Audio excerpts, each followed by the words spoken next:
Intro, yeah. Okay, good afternoon, everybody, and welcome to this media conference with Gareth Southgate and Tyrone Mings to preview tomorrow's international against the Côte d'Ivoire at Wembley Stadium. We'll shortly turn to Zoom and take your questions to those joining us online, but before that, we'll start with Gail Davis from Sky Sports News. Gareth, you said after the game on Saturday that you learned a lot. What was the biggest learning, and how valuable will it be come big decision time ahead of Qatar? Well, I think that whenever we're bringing players into the squad, it's always great to see how they cope. Sometimes it's not the opposition quality, although on Saturday the quality of the opposition was high. Sometimes it's just about seeing where people are in terms of the weight of an England shirt and whether they can cope with that. And I thought all of the players that came in did really well. So that was positive. Tactically, there were things that we saw again, but we knew anyway. We played a system trying to manage the two games and get all of the players some game time in positions where they're comfortable. And that meant at the beginning of the game the other day, there was always a chance we could have a bit of a tactical problem. When we changed, that was a better situation for us. But that actually wasn't a bad thing. The players had to solve problems during the game, and that was another aspect that I think we could learn from. You clearly created an environment here where players can thrive. Luke Shaw talked about it after the game, said he loved playing with a smile on his face, helped him kind of almost raise his performance. We saw that with Pickford as well. Harry Maguire's somebody else who's had a difficult season. How much do you hope he can do the same if he's chosen tomorrow night? And also that balance between loyalty and continuity and form. Is it a constant battle in your head? Yeah, well, I think, I hope we have an environment that all the players feel they can be the best version of themselves. And, a lot of that is credit to the environment they've created. We've got super characters who... I'm looking at the young players coming in. The older ones are all sitting with them at meal times. They're making them feel relaxed, feel at ease. And then there's clarity on your job, on the pitch, what's expected of you. And I think they're the things that we have to achieve to allow people to perform at the best level. In terms of selection, that's always a difficult conundrum because we've got players who we know have performed well in an England shirt. There's got to be some level of scrutiny on how people are playing with their clubs because that's got to be a factor within it. And then, not so much for this week, but who's the opponent, who's best suited to play against the opponent. So it is a complicated thing, and I know everybody has a view on who we should and shouldn't be picking. In the end, we need the best players possible playing at their best level to give ourselves the best chance of winning. And Maguire's still one of the best players for you? Well, he has got us to a World Cup semi-final and a European Championship final. So there's no doubt he's more than capable of playing at the highest level. He was very good for us in the autumn.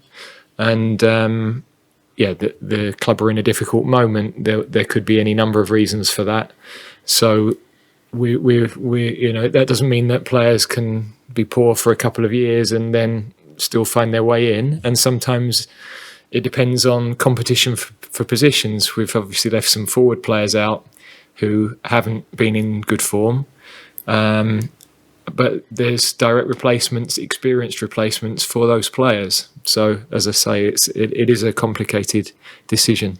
Another complicated decision is, I suspect, over Harry Kane. He's probably desperate to get out there again, isn't he? Made a bit more history on Saturday evening. How hard is that balance? Because he wants to be out there, but this is an opportunity, isn't it, to maybe see what you can do without him, should that moment ever come, which I think most England fans hope never will. But how do you balance that? Yeah, well, if he had his way, he'd play 90 minutes of every fixture, which is a brilliant quality to have because if your captain wants to be at every camp and playing every minute of every game, that sets the tone for everything else.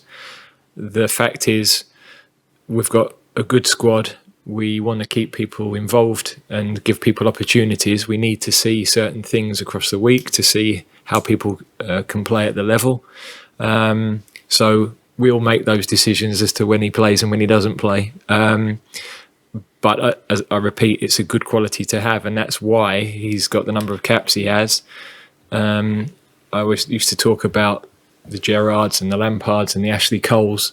They got 100 plus caps because they committed every time to coming with England, and that's what you want. Who captains if he doesn't tomorrow? Well, I'll let Ivory Coast find that out when we put the team sheet in.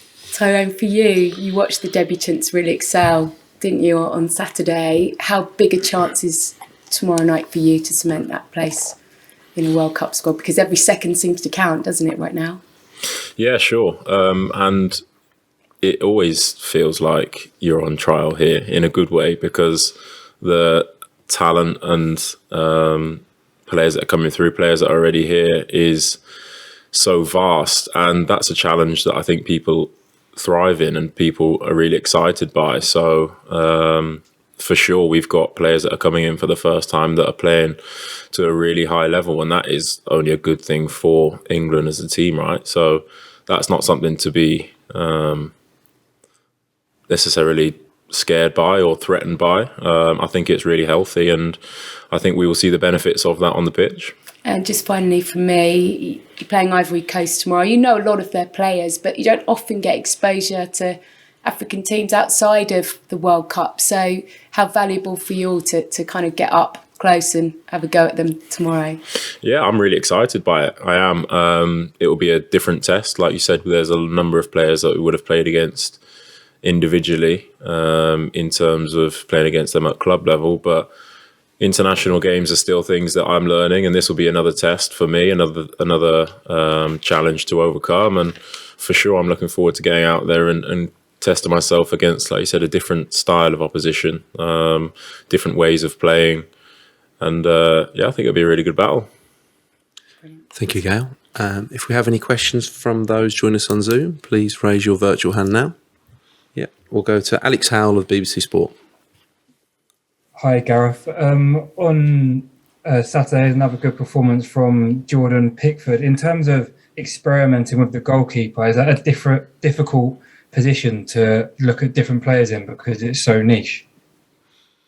Well, it's no different really to any other position, because the profiles of the players do alter. You know, if we start with Harry Kane as a centre forward, he has certain attributes of coming to link the game, play, come short to feet. If we play Ollie, he's a player that is better running in behind defences. And you know, our players have to recognise those differences, and it's the same with all of the goalkeepers. They all have slightly different attributes that the more you know about your teammates help you to have an understanding. So the profile of the goalkeeper does change certain aspects in how you'd like to play, but that is really the same in every position on the pitch. And then just a question for Tyrone as well, please. You mentioned about the competition for places, but is it a heavier competition as you're so close to a World Cup and there's only so few games to go? Does it put extra pressure on you to try and hold on to your place in that squad? For sure, you know what's on the horizon because everybody wants to go to a World Cup, right? But I think whenever there's an expectation on you to do something or be something, the only thing that you've got to revert back to is doing well what you've always done to get you in that position. And I know what my qualities are, and the manager's alluded to there. There's players in all different positions that have slightly different qualities. I know what mine are, so trying to bring that to the group every time I come into the camp, or every time I'm selected to play on the pitch, is just about the only thing that I can do, and trust in the process that will be enough come decision time. Thanks, Alex. And we'll finish with a question from Dom Smith. Hi, Gareth. I think the September 2020 international break was one where you kind of came into it having not actually seen any club games because of the COVID break. And I think I've spoken to you about that before, and you called it ridiculous at the time. Has this international break been slightly similar in that kind of, you've gone from wanting to try things out, and actually because of all these dropouts because of injury and COVID, you've kind of had your hand forced a bit with what you can actually achieve in the two games? Well, I think this month has been a little bit more like a normal month with England, really. There are always changes, there are always different issues. The September 2020 was ridiculous because the players were still in pre-season, and we were having to put them into matches where, if you'd been at their club, should have been giving them a 45 minutes here, a 60 minutes there, a 30 minutes there, and you didn't have enough subs to even physically get the team in the right place. This is different. We definitely have missed out on the opportunity to see certain players we wanted to see in certain roles, but we have also still had the chance to work with the core of the group and to bring new players in and learn a lot about them, and for them to see how we work and for them to have an understanding of how that is. So, no, already this week's been really valuable, and the September 2020 was also valuable. I just don't think it should have happened. But there we are. And just finally, a lot of the kind of top teams that were there at the Euros last summer, and a lot of the top teams in South America kind of have one main style of play which they utilise. You were able to use two different formations in the Euros and return to 3-5-2 the other night for the first time since, I think it was 2018. But do you see that as a positive for your side, being able to kind of have that flexibility? And is that something that, you're able to use it in the Euros? Is that the kind of thing that you'd be looking to use again in Qatar? I think to have some tactical adaptation is important. I think if you look at all of the top teams, they generally have a pretty set way of playing, but they also have something that they can flip to. So, Liverpool go occasionally to 4-2-3-1 if they're chasing games. Manchester City will tweak how they build, or they'll tweak how they press.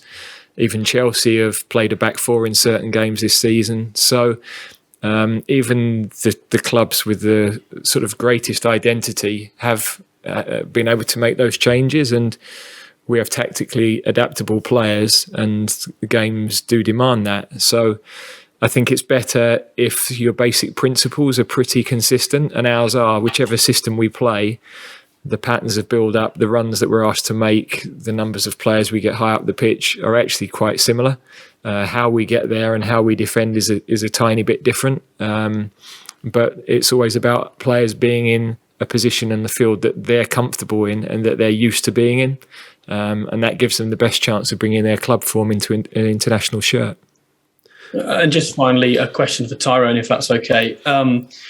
Tyrone, obviously we've seen Harry Maguire and John Stones have been the kind of nominal centre-backs for England for a number of years now. To what extent do you feel, in yourself, that there is a space up for grabs there for you as we head into a World Cup year?